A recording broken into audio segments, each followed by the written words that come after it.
Doctor, میری wife کی کیا کنڈیشن ہے؟ جیسے ہی ڈاکٹر تھیٹر سے نکلے اس نے فوراً سے سوال کیا۔ مائیکل اور جولیانا بھی ڈاکٹر کو دیکھ کر بینچ سے اٹھ کر کھڑے ہو گئے۔ ڈاکٹر نے گہری سانس لیتے ہوئے ماسک اتار کر پاس رکھے ڈسٹ بین میں پھینکا اور رخ آہل کی جانب پھیرا۔ بلٹ آپ کی وائف کے دل کے نیچے لگی ہے اور خون بھی کافی بہہ گیا ہے۔ لمحے بھر کی خاموشی۔ ہم اپنی جانب سے ہر ممکن کوشش کر رہے ہیں انہیں بچانے کی، لیکن ہمیں کچھ خاص امید نہیں ہے مسٹر میر۔ میر آہل کا مضبوطی سے تنا ہوا جسم ایک سیکنڈ کے لیے لڑکھڑایا۔ آہل کے سامنے کالے بادل سے منڈلانے لگے تو ڈاکٹر نے اس کے ڈھلکتے کندھے پر ہمدردی سے ہاتھ رکھا۔ اس لیے آپ ہر طرح کی صورتحال کے لیے خود کو تیار رکھیں۔ ڈاکٹر کو آہل کے چہرے کے بدلتے تاثرات بخوبی سمجھ آ رہے تھے۔ لمحے بھر کے لیے کوریڈور میں سکوت طاری ہو گئی۔ ڈاکٹر؟ چند سیکنڈز گزرنے کے بعد آہل نے ڈاکٹر کا کندھا پر رکھا ہاتھ اپنے کانپتے ہاتھوں میں لیا اور نم آنکھوں سے امید بھری نظروں سے انہیں دیکھا۔ آئی لو ہر سو مچ۔ اس کی آواز جیسے کسی خلا سے نکل رہی تھی۔ ڈاکٹر نے آہل کے ہاتھوں میں کپ کپی کو واضح طور پر محسوس کیا تھا۔ پلیز۔ آنسو کو ایک گولا اس کے حلق میں اٹکا۔ اس میں مزید کچھ کہنے کی سکت باقی نہیں بچی تھی۔ آہل نے آہستگی سے ڈاکٹر کا ہاتھ چھوڑا اور خالی ذہنی کی حالت میں چلتا ہوا کوریڈور سے باہر نکل گیا۔ پیچھے مائیکل اور جولیانا کھڑے اس کی پشت کو گھور رہے تھے۔ دونوں میں سے کسی نے بھی آہل کے پیچھے آنے کی ہمت نہیں کی تھی۔ وہ چلتا چلتا باہر لان میں گیا جہاں چند مریض کھلی فضا میں واک کر رہے تھے۔ وہ ہرے سبزے پر چلتا لان کے پرسکون گوشے میں آ گیا جہاں مچھلیوں کا چھوٹا سا تالاب بنا ہوا تھا۔ اس نے آسمان کی جانب دیکھتے ہوئے لمبی لمبی سانسیں لی، مگر دل کا عالم تھا جو سنبھلنے کا نام نہیں لے رہا تھا۔ وہاں کھڑے کھڑے اس نے اپنی زندگی کے ان چند سالوں کا جائزہ لیا جو اس نے دلاویز کے بغیر گزارے تھے۔ ان تمام سالوں میں کچھ نہیں تھا۔ دلاویز کے بغیر اس کی زندگی میں کچھ نہیں تھا۔ وہ تھی تو سب تھا، وہ نہیں تھی تو خود میر آہل بھی نہیں تھا۔ اور ایک ایسی زندگی جس میں دلاویز نہ ہو، وہ زندگی میر آہل کے لیے بیکار تھی۔ کسی نے اس کے کندھوں پر پیچھے سے ہاتھ رکھا۔ وہ مائیکل تھا۔ آہل کو اس طرح ٹوٹتا بکھرتا ہوا دیکھ کر اس سے رہا نہیں گیا۔ وہ آہل کو اس کے اتنے مشکل وقت پر تنہا نہیں چھوڑنا چاہتا تھا۔ میں ہمیشہ سوچتا تھا کہ وہ مجھے میری کسی نیکی کے بدلے میں ملی ہے۔ اس نے پلٹ کر نہیں دیکھا۔ وہ یوں ہی نیچے تالاب میں رنگ برنگی مچھلیوں کو دیکھتے دیکھتے بڑبڑانے لگا۔ اس کے آ جانے سے میری زندگی میں موجود ساری خلش مٹنے لگی تھی۔ اس کے منہ سے سسکی نکلی۔ میں اپنی خامیوں، اپنے خوف سے جیتنے لگا تھا۔ ایک کے بعد ایک آنسو کے قطرے اس کی آنکھ سے نکل کر چہرے پر بہہ رہے تھے۔ میں اندھیروں سے نکل کر دوبارہ روشنی کی جانب بڑھ رہا تھا۔ مائیکل کی آنکھ بھی اشک بار ہونے لگی۔ میرے دل میں زندگیوں کو جینے کی تمنا نے ایک بار پھر سر اٹھایا تھا۔ مائیکل خاموشی سے پیچھے کھڑا بنا کچھ کہے آہل کو سن رہا تھا۔ وہ خوشیاں، وہ روشنی، وہ خواہشیں مجھ سے روٹھ جائیں گی اگر دلاویز کو کچھ ہو گیا مائک۔ وہ بچوں کی طرح پھوٹ پھوٹ کر رو دیا۔ اسے سمجھ نہیں آ رہا تھا کہ وہ ایسا کیا کرے کہ دلاویز ٹھیک ہو جائے۔ کاش دولت سے صحت بھی خریدی جا سکتی تو وہ دلاویز کے لیے زندگی خرید لیتا۔ سر، جتنا برا آپ کے ساتھ ہو سکتا تھا وہ ہو گیا، مائیکل نے آہل کو اپنے حصار میں قید کرتے ہوئے کہا۔ اب جو ہوگا صرف اچھا ہوگا۔ اللہ کسی کے ساتھ ناانصافی نہیں کرتا۔ وہ اس کی پیٹھ تھپ تھپاتے ہوئے ڈھارس سے بولا، آپ فائٹر ہیں، آپ نے بہت سی آزمائشوں کا تنہا سامنا کیا ہے۔ اب آپ ہمت نہیں ہار سکتے، ورنہ دشمنوں کو لگے گا آپ نے ہار مان لی ہے، اور آپ اپنے دشمنوں کو اطمینان ہرگز نہیں دیں گے۔ وہ آہل کو شانوں سے پکڑ کر جھنجھوڑتے ہوئے بولا، اتنا یاد رکھیں آپ میم کی اور میم آپ کی طاقت ہیں۔ دلاویز میم اوٹی میں اپنی زندگی کے لیے اب بھی لڑ رہی ہیں۔ جب انہوں نے ابھی تک ہار نہیں مانی تو آپ ہار کیسے مان سکتے ہیں؟ آہل نے نظر اٹھا کر مائیکل کے پر امید آنکھوں میں دیکھا تھا اور یکدم کسی نے اس کے نڈھال ہوتے جسم میں جان بھر دی تھی۔ اس نے آنسو خشک کرتے ہوئے جیب سے موبائل نکالا اور ایک نمبر ڈائل کیا۔ کچھ دیر بعد ایک پولیس آفیسر اور اس کے ہمراہ چند کانسٹیبلز وہاں اس کیس کی اپ ڈیٹ کے ساتھ موجود تھے۔ سر، جس نے آپ کی وائف پر فائر کیا وہ شخص ہمیں مل گیا ہے۔ اس کے پاس سے وہ گن اور باقی کی بلٹس بھی برآمد ہو گئی ہیں۔ پر آفیسر بولتے بولتے رکا تو آہل نے بھوئیں اچکا کر مستفسرانہ نظروں سے اس کی شکل دیکھی۔ پر کیا آفیسر؟ پر ہمارے آنے سے پہلے ہی اس شخص نے خودکشی کر لی تھی اور موت کی وجہ زہر ہے۔ آفیسر بات مکمل کر کے خاموش ہو گیا۔ واٹ؟ پر کیوں؟ آہل کا دماغ گھوم گیا۔ صاف ظاہر ہے وہ نہیں بتانا چاہتا تھا کہ اس نے یہ کام کس کے کہنے پر کیا ہے۔ آہل نے ضبط سے سانس اندر کھینچی اور ناگواری سے آفیسر کو دیکھا۔ کیا پتا اس نے خودکشی نہ کی، اسے قتل کروا دیا گیا ہو؟ مائیکل نے سوال کیا۔ ہو سکتا ہے، مگر لاش کی باڈی یا کسی دوسری چیز پر کسی اور کے فنگر پرنٹس نہیں ملے ہیں۔ سارے ثبوت دیکھ کر یہی لگتا ہے کہ زہر کھا کر خود خوشی کی گئی ہے۔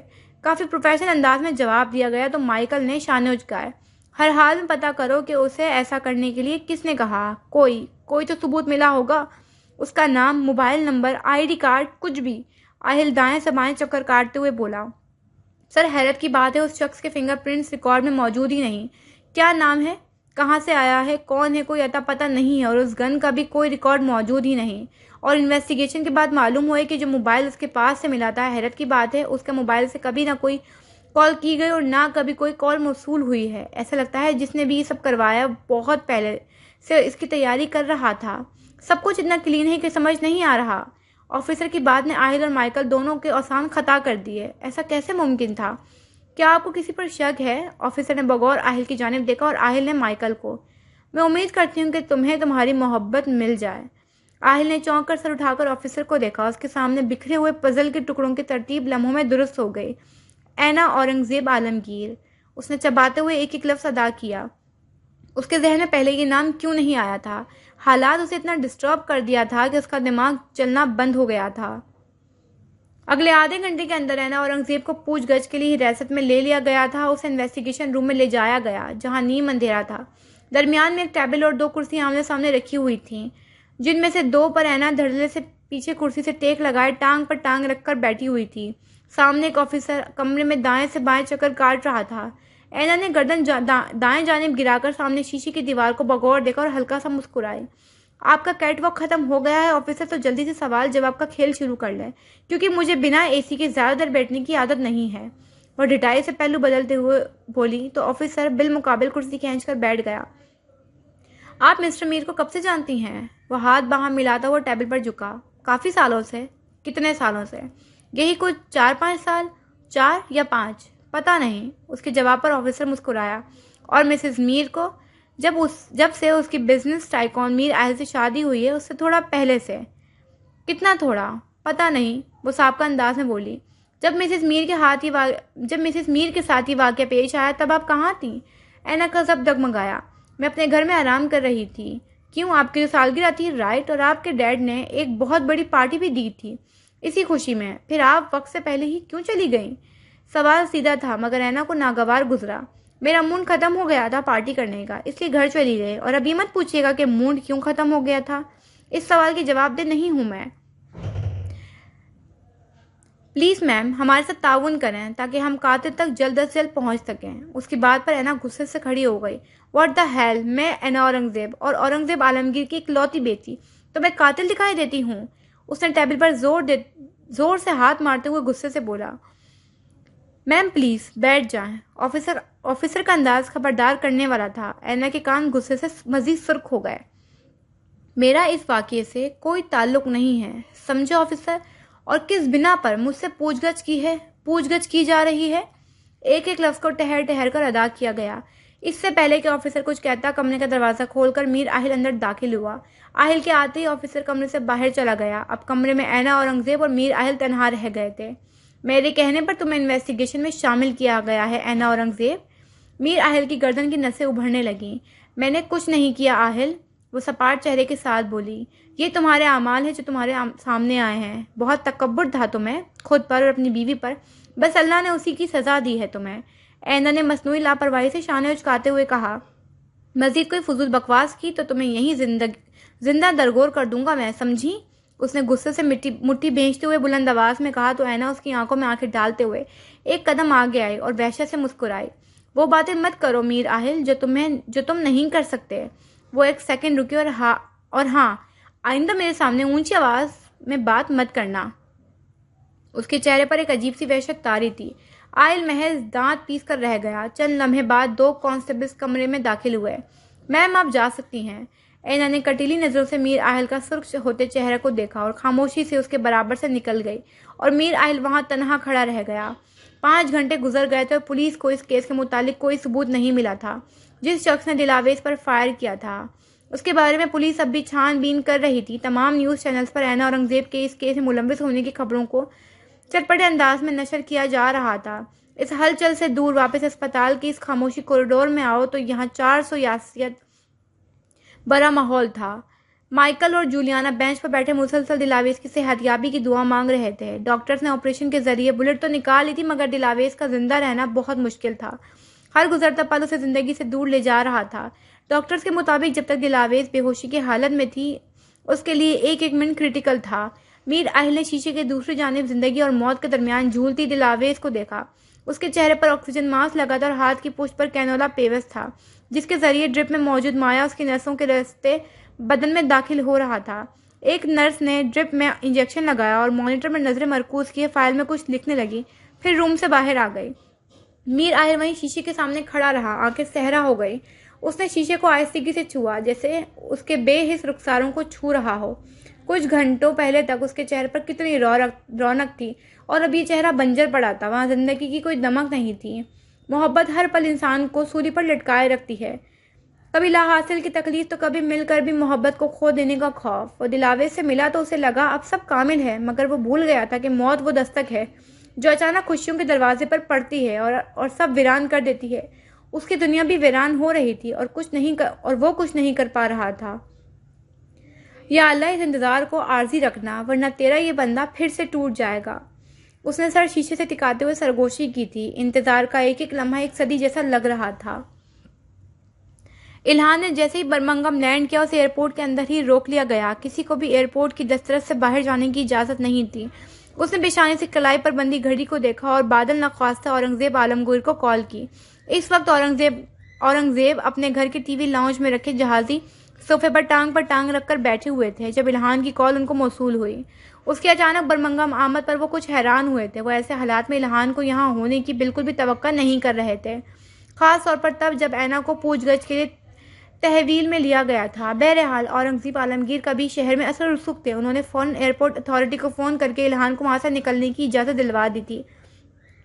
ساری جنگ ہی طاقت تھی، آغاز سے انجام تک یہ انسان ہی ہے جو اقتدار اور غلبے کی ہوس میں دوسرے انسان کو قتل کرتا آیا ہے۔ اگر انسانوں کو اس بات کا احساس ہو جائے کہ ان کا غلبہ و تسلط کے شوق نے انسانی کا کتنا نقصان کیا ہے، تو وہ شیطان کو کوسنے کے بجائے اپنی ذات کی تصحیح کی جنگ میں لگ جائے۔ میر آہل نے دلاویز کے ہاتھ کو آہستگی سے اپنے ہاتھوں میں لے کر اپنی آنکھوں سے لگایا۔ ڈاکٹرز اپنی تمام تر کوششیں کرنے کے بعد اب مایوس ہو گئے تھے، تو پھر قسمت نے فیصلہ سنا دیا تھا، وہ جا رہی تھی۔ یہ پل میر آہل کی قربت میں اس کے چند آخری پل تھے۔ آہل کا دل اچانک بہت بھاری ہوا، اتنا کہ سانس لینا دشوار لگنے لگا۔ تم یہ اچھا نہیں کر رہی میرے ساتھ۔ اس نے سر دلاویز کے ہاتھ پر رکھ دیا۔ مجھے اکیلا چھوڑ کر جا رہی ہو؟ وہ سسکا۔ مجھے پھر سے اندھیروں میں دھکیل کر جا رہی ہو؟ دھڑکنوں کی رفتار مدھم ہوئی۔ اس بار میں ان اندھیروں میں لوٹا تو پھر کبھی روشنی کی جانب نہیں آ سکوں گا۔ آنسوؤں کا گولا اس کے حلق میں اٹکا۔ میں تمہارے ساتھ پوری دنیا گھومنا چاہتا تھا، تمہارا ہاتھ پکڑ کر کعبے کا طواف کرنا چاہتا تھا، مگر اب تم جا رہی ہو مجھے اکیلا چھوڑ کر، میرے خوابوں کو ادھورا چھوڑ کر۔ وہ نہ چاہتے ہوئے بھی ہچکیوں سے رونے لگا۔ ٹوٹے خوابوں کی کرچیاں آنکھ اور دل دونوں میں چبھنے لگیں۔ میں چاہتا تھا ہماری ایک بیٹی ہو جس کی آنکھیں بالکل تمہارے جیسی ہوں، وہ آنکھ ہے جس نے میرے دل کو تمہارے آگے گھٹنے ٹیکنے پر مجبور کر دیا تھا۔ اس نے روتے روتے دلاویز کے ہاتھ کی پشت کو اپنے گیلے ہونٹوں سے لگایا، مگر نظر اٹھا کر اس کے بے جان ہوتے چہرے کی جانب دیکھنے کی ہمت نہیں کی۔ میر آہل میں اتنا جگر، اتنا حوصلہ نہیں تھا۔ میں نے سوچا تھا اگر ہمارا بیٹا ہوا تو اسے میں کبھی بھی اپنے جیسا پتھر دل نہیں بننے دوں گا، وہ بھی بالکل تم جیسا ہوگا، بالکل تمہاری طرح۔ وہ روتے روتے یاسیت سے مسکرایا، اس کے اعصاب شل ہو گئے تھے۔ وہ پتہ نہیں کس امید سے دلاویز کو یہ باتیں بتا رہا تھا، جیسے یہ باتیں وہ سن رہی ہوگی، یہ باتیں سن کر وہ رک جائے گی، یوں جیسا بھی نیند سے اٹھ کر میر آہل کو گلے سے لگا لے گی۔ اس خاموش کمرے میں اس وقت میر آہل کی سسکیوں کی آواز گونج رہی تھی۔ آج موت بھی اپنی بے رحمی پر افسردہ تھی۔ زمین سے آسمان تک ہر چیز میر آہل کی بے بسی پر ماتم کر رہی تھی۔ میر آہل ہار چکا تھا، وہ جس نے سب کو مات دی تھی آج زندگی سے اپنی زندگی کو ہار بیٹھا تھا۔ مت جاؤ پلیز۔ اس خاموش کمرے میں آہل کی بے درد سسکیوں کے درمیان کسی نے بہت آہستگی سے میر آہل کے شکست خوردہ وجود پر اپنے لمس کی بارش کی۔ آپ نے وہ سب تو کہہ دیا جو آپ کے دل میں تھا، مگر وہ نہیں کہا جو مجھے سننا ہے۔ میر آہل کی سانس ساکن ہوا، اس نے چونک کر ایک جھٹکے سے سر اٹھایا۔ دلاویز اپنی بوجھل پلکیں آہستگی سے اٹھا کر اسے مسکرا کر دیکھ رہی تھی۔ اس کے گال آنسوؤں سے بھیگے ہوئے تھے۔ میر آہل کا چہرہ حیرت سے سفید ہوا، حیرت، خوشی، آنسو اور لمحے بھر کی خاموشی۔ بولیے نا آہل، پلیز۔ دلاویز نے آہستگی سے اپنے چہرے پر لگے ماسک کو نیچے کرتے ہوئے کہا۔ یہ اس لمحے حیرت کی بات تھی جس نے میر آہل کے ہونٹوں پر کفل ڈال دیا تھا۔ یہ اس کے ساتھ کیا ہو گیا تھا؟ اسے سمجھ نہیں آیا۔ یہ معجزہ تھا، یہ وہ کوئی خواب تھا؟ وہ کچھ پل گنگ نگاہوں سے بنا پل کے جھپکے دلاویز کو دیکھتا رہا، پھر یکدم ایک بھاری سانس اپنے پھیپڑوں میں اتارتے ہوئے دوبارہ اس کا ہاتھ پر سر ٹکا کر دل کھول کر رو دیا۔ دلاویز اسے بچوں کی طرح پھوٹ پھوٹ کر روتا ہوا دیکھ کر نم آنکھوں سے مسکرائی تھی۔ آئی لو یو۔ وہ ہچکیوں کے درمیان بولا، آئی لو یو سو مچ۔ وہ اس کے ہاتھوں کو ہونٹوں اور آنکھوں سے لگاتے ہوئے دیوانوں کی طرح بولا، I love you to the core of my heart. دلاویز نے اپنا ہاتھ اس کے بھیگے چہرے پر رکھا تو وہ نہال ہو گیا۔ اللہ نے اس آزمائش سے میر اہل کو بچا لیا تھا۔ اس نے اپنے بندے کو اندھیروں میں گرنے نہیں دیا۔ دلاویز اس کے اظہار پر فریفتہ ہو گئی تھی۔ وہ اب دلاویز کے سینے سے لگا اپنے رب کی نعمتوں کا شکریہ ادا کر رہا تھا۔ آج ان دونوں کی محبتیں کامل ہو گئی تھیں۔ یہ منظر مائیکل اور جولیانا نے گلاس ونڈو سے دیکھا تھا۔ جولیانا خوشی سے روتے روتے پیچھے دیوار سے جا لگی تھی۔ اس منظر نے مائیکل کی آنکھوں کو بھی بھگا دیا تھا۔ سب کی آنکھوں میں خوشی کے آنسو تھے۔ رب کا جتنا شکریہ ادا کیا جاتا کم تھا۔ اس نے سب کی خوشیوں کو دگنا کر کے جو لوٹایا تھا۔ گاڑی سے اتر کر الہان نے 20 منزلہ پرشکوہ بلڈنگ کی جانب دیکھا تھا، جس کا آرکیٹیکچر جدیدیت کا حامل اور نہایت خوبصورت تھا۔ ایئرپورٹ سے ہوٹل کا راستہ یوں تو 20 سے 25 منٹ کا تھا، مگر آج اسے یہاں تک آتے آتے 1 سے سوا گھنٹہ لگ گیا تھا۔ پورے شہر میں ناکہ بندی ہونے کے سبب ہر گاڑی کو روک کر مکمل چھان بین کے بعد ہی آگے جانے دیا جا رہا تھا۔ یہ برمنگھم شہر کی مصروف شاہراہوں میں سے ایک تھی، مگر آج کرب و جوار میں خطرناک حد تک سناٹا پھیلا ہوا تھا۔ اس سناٹے میں بھی آواری ہوٹل پورے شان سے سر اٹھائے کھڑا تھا۔ الہان ایک بھی لمحہ ضائع کیے بغیر ہوٹل کی حدود میں داخل ہو گیا۔ مین انٹرنس پر موجود گارڈ نے اسے دیکھتے ہی مسکرا کر شیشے کا دروازہ اس کے لیے کھولا تھا۔ آس پاس موجود اسٹاف الہان کو دیکھتے ہی اسے رک کر گریٹ کرنے لگتے، یوں جیسے وہاں موجود سب لوگ اسے پہلے سے ہی جانتے ہوں۔ وہ سر کے اشارے سے سب کے جواب دیتا سیدھا لفٹ کی سمت بڑھ گیا۔ وہ جانتا تھا کہ اس کی منزل کیا تھی۔ لفٹ 18ویں منزل پر جا کر ساکن ہوئی۔ راہداری کی دونوں جانب کمرے تھے۔ وہ بنا رکے راہداری عبور کر کے آگے سے دائیں جانب مڑ کر دوسری راہداری میں داخل ہوا۔ اس راہداری کے دائیں جانب ایک ساتھ 4 کمرے تھے اور بائیں جانب ریلنگ تھی، جہاں سے رات کی تاریکی میں برمنگھم تاروں کی طرح جلملاتا دکھائی دے رہا تھا۔ وہ راہداری کے آخری میں موجود کمرے کے سامنے جا کر رک گیا اور 2 انگلیوں سے دروازے پر دستک دی، مگر آگے سے کوئی جواب نہیں آیا۔ اس نے دوبارہ سابقے انداز میں دستک دی۔ اب بھی دوسری جانب مکمل سناٹا تھا۔ اس بار الہان نے دستک دینے کے لیے ہاتھ آگے بڑھایا ہی تھا کہ مقابل نے تیسری دستک سے پہلے ہی دروازہ کھول دیا۔ وہ دونوں آج پھر آمنے سامنے کھڑے تھے۔ اینا نے گردن دائیں جانب گرا کر طنزیہ مسکراہٹ سے الہان کے سپاٹ چہرے کو دیکھا تھا، پھر گھوم کر دوبارہ چھوٹے سے بار کاؤنٹر کے سامنے رکھی چیئر پر جا بیٹھی تھی۔ الہان بھی اس کے پیچھے پیچھے VIP سوئٹ میں داخل ہوا اور دروازہ مقفل کر دیا۔ آج کی تاریخ میں رونما ہونے والے ڈرامے میں بس ایک تمہاری انٹری باقی تھی، وہ بھی ہو گئی۔ اس نے گلاس میں موجود باقی مایا پیتے ہوئے طنزیہ انداز میں کہا، مگر الہان کچھ نہیں بولا۔ وہ ہنوز سپاٹ چہرہ لیے آنکھوں سے کھول کر اسے دیکھتا رہا۔ جسے دیکھو دلاویز کرتا رہتا ہے، جیسے اس پوری دنیا میں دلاویز کے سوا کوئی دوسرا ہے ہی نہیں۔ تمہیں پتا ہے کچھ دیر پہلے ڈیڈ کی کال آئی تھی، اینڈ گیس واٹ، وہ بھی دلاویز کے لیے فکر مند تھے۔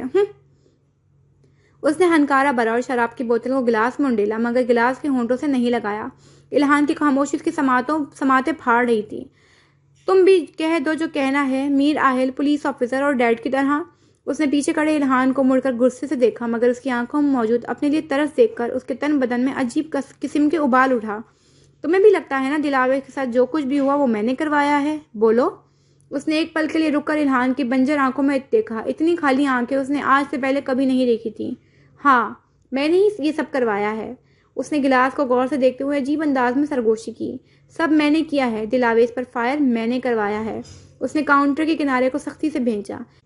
میں ایسی ہی ہوں، میں ہار برداشت نہیں کر سکتی کسی بھی حالت میں، کسی بھی صورت میں۔ مجھے رک کر انگلیوں سے اپنے سینے پر دستک دی۔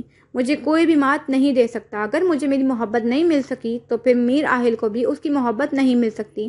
میں جس تکلیف سے گزری ہوں اسے بھی اسی در سے گزرنا پڑے گا، کیونکہ یک طرفہ محبتیں خراج مانگتی ہیں۔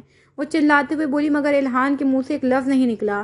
بہت محبت کی تھی میں نے اس سے، مگر اس نے مجھ پر اس 2 ٹکے کی لڑکی کو فوقیت دی۔ کیا مانگا تھا میں نے؟ بس اس کی زندگی میں تھوڑی سی جگہ۔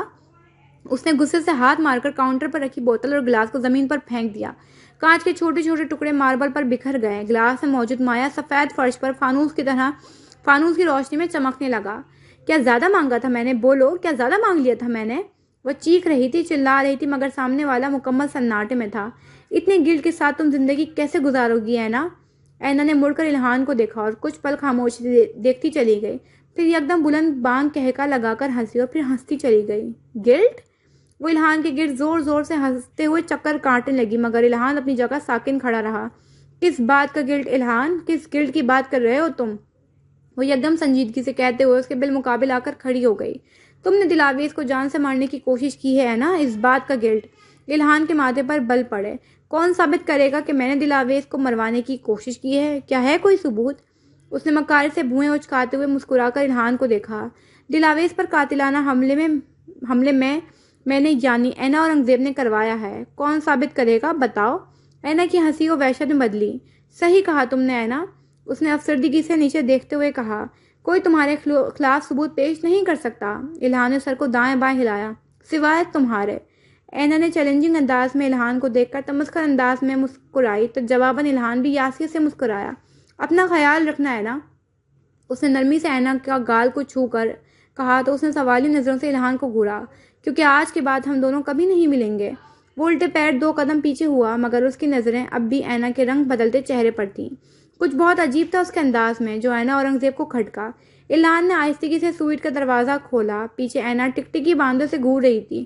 وہ رکا مگر اس نے پلٹ کر اینا کو نہیں دیکھا۔ کوئی تمہارے خلاف ثبوت پیش نہیں کر سکتا سوائے تمہارے اینا، وہ لسان سے بول کر کمرے سے نکل گیا اور اینا سناٹے میں آ گئی۔ راہداری عبور کرتے ہوئے الہان نے اپنی شرٹ پر لگے سب سے اوپر والے بٹن پر انگلی پھیری تھی۔ لفٹ میں داخل ہوتے ہی اس نے اپنے آپ کو دھات کی دیوار میں غور سے دیکھا۔ 18ویں منزل سے گراؤنڈ فلور تک آنے میں تقریباً 20 سیکنڈز لگتے تھے اور آج ان 20 سیکنڈز میں اینا اورنگزیب کی پوری زندگی بدل گئی تھی۔ الہان لفٹ سے باہر نکلا۔ فلور سے گزرتے ہوئے اس نے ایک نظر ریسیپشن کی دیوار پر نصب اسکرین پر ڈالی۔ ایک تہلکہ خیز خبر، مشہور بزنس ٹائکون میر اہل کی بیوی جن پر کچھ گھنٹے پہلے ہی قاتلانہ حملہ ہوا تھا۔ سوشل میڈیا پر ابھی چند سیکنڈ پہلے وائرل ہوئی ایک ویڈیو سے معلوم ہوا ہے کہ ان پر حملہ کروانے والا کوئی اور نہیں بلکہ شہر کے مشہور بزنس مین اورنگزیب عالمگیر کی ایک اکلوتی بیٹی اینا اورنگزیب ہے۔ یہ ہے وہ ویڈیو جس میں اینا اورنگزیب خود اپنے جرم کا اعتراف کرتی نظر آ رہی ہیں۔ نیوز چینل پر اینا اورنگزیب کی ویڈیو نشر کی جا رہی تھی۔ الہان کی آنکھوں سے چند آنسو کے قطرے نکل کر اس کے رخساروں پر بہہ نکلے۔ آس پاس سے گزرتا ہوا ہر شخص رک رک کر اسکرین پر بار بار چلتی اینا کی ویڈیو کو حیرت سے دیکھ رہا تھا اور آپس میں سرگوشی کر رہے تھے۔ ریسیپشن پر موجود تقریباً الہان کی عمر کے لڑکے نے اسے چونک کر دیکھا، پھر خاموشی سے سر نیچے جھکا دیا۔ وہ اس ہوٹل میں کافی عرصے سے کام کر رہا تھا۔ اس نے بہت بار اینا اور الہان کو اس ہوٹل میں آتے جاتے دیکھا تھا۔ الہان مزید وہاں رک نہیں سکا۔ وہ لمبے لمبے ڈگ بھرتا عمارت سے باہر نکل گیا۔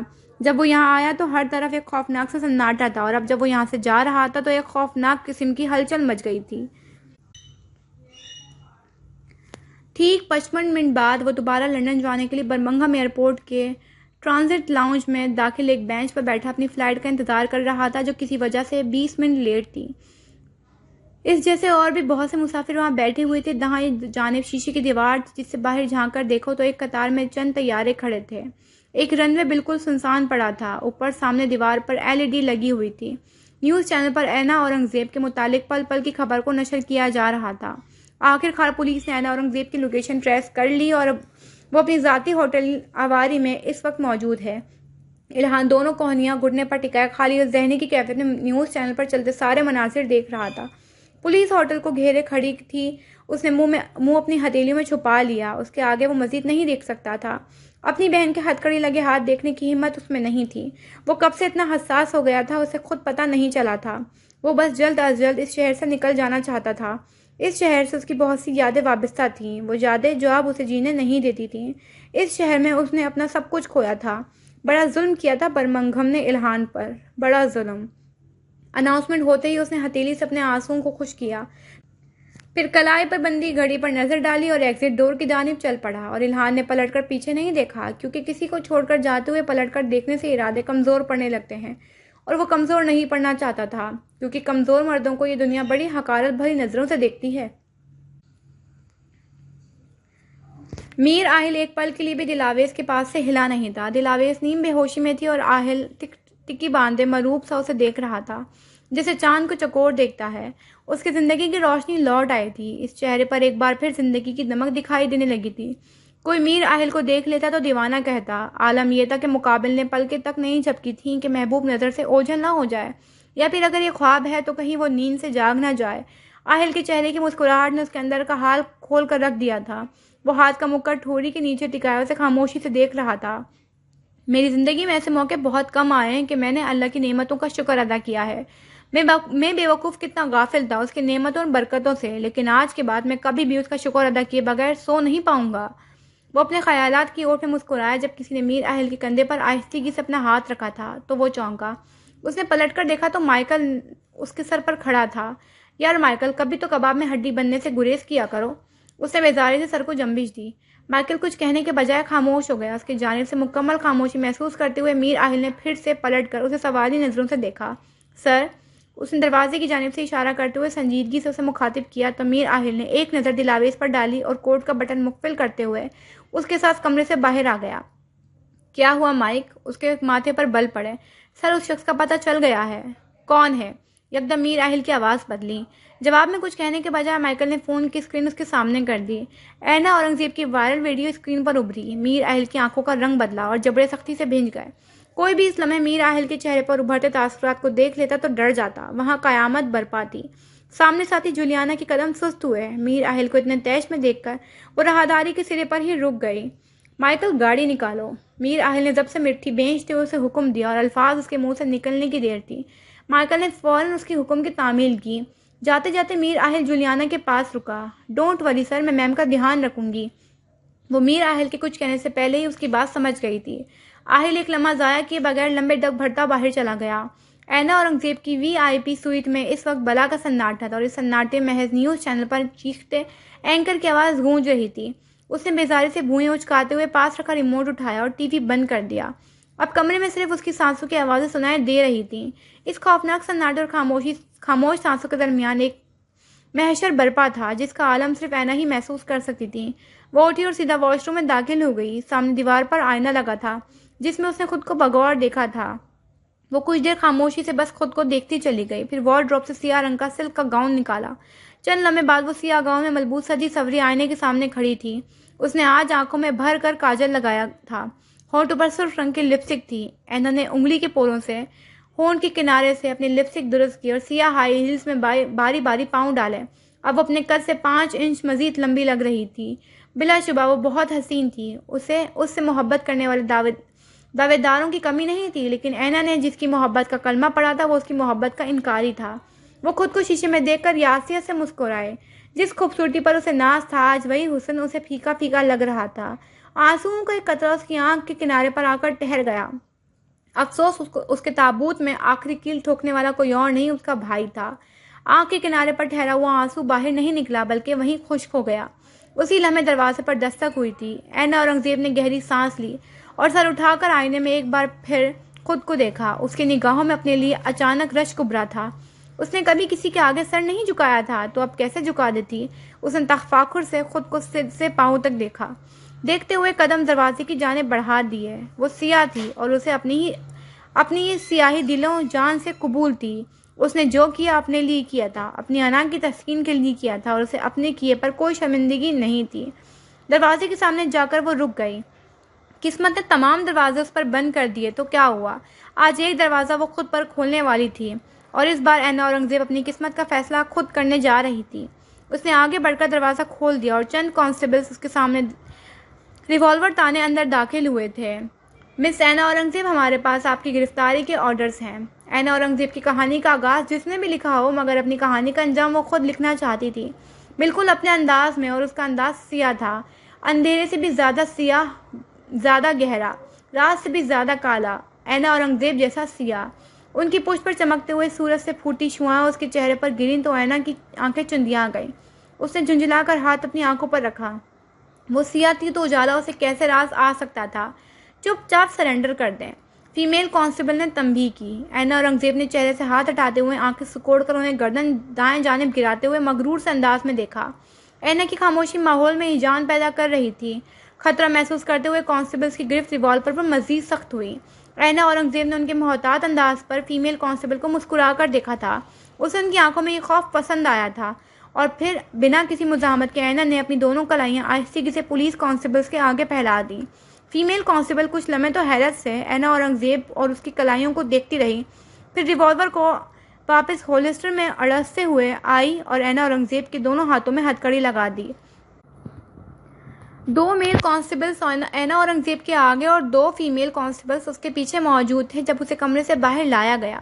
سامنے ریلنگ سے نیچے جھانک کر دیکھو تو پورے شہر کی میڈیا ہوٹل کے باہر موجود تھی۔ وہ چند قدم آگے بڑھی ہی تھی کہ سامنے سے میر اہل انہیں کی سمت آتا دکھائی دیا۔ اس کے پیچھے مائیکل بھی موجود تھا۔ اسے دیکھ کر پولیس کانسٹیبل آگے سے ہٹ گئے۔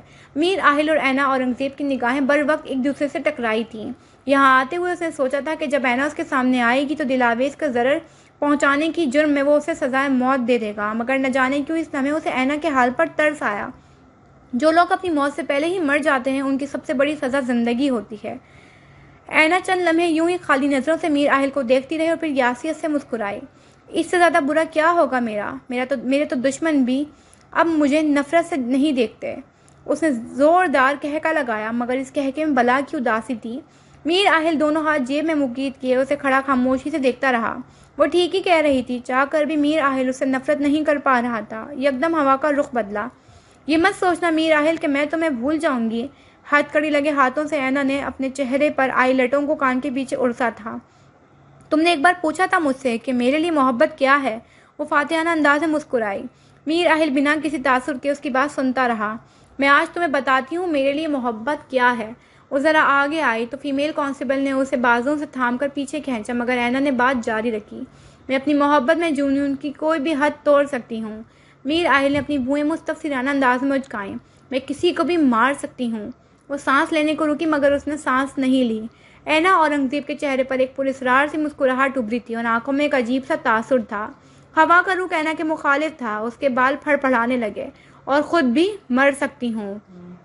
یہ کہتے اس نے فیمیل کانسٹیبل کو پوری شدت سے پیچھے کی جانب دھکا دیا۔ اینا کے اچانک دھکے کی تاب نہ لاتے ہوئے وہ دونوں لڑکھڑا کر زمین پر جا گری تھیں اور اینا اورنگزیب نے پلک جھپکتے ہی ریلنگ سے نیچے چھلانگ لگا دی۔ ہواؤں کا رخ ایک بار پھر بدلا تھا۔ میر آہل سمیت وہاں موجود تمام افراد ڈور کی ریلنگ تک آئے تھے۔ سب کچھ سیکنڈز کی رفتار میں ہوا تھا اور ان چند سیکنڈز نے بساط پلٹ دی تھی۔ ہواؤں کی باہوں میں جھولتی اینا نے مسکرا کر آخری بار میر آہل کا عکس اپنی آنکھوں میں مقید کیا تھا۔ اینا اورنگزیب اپنی زبان کی پکی تھی۔ اس نے کہا تھا وہ محبت میں خود بھی مر سکتی ہے اور آخری سانس تک وہ اپنی بات پر قائم رہی۔ وہ مر گئی۔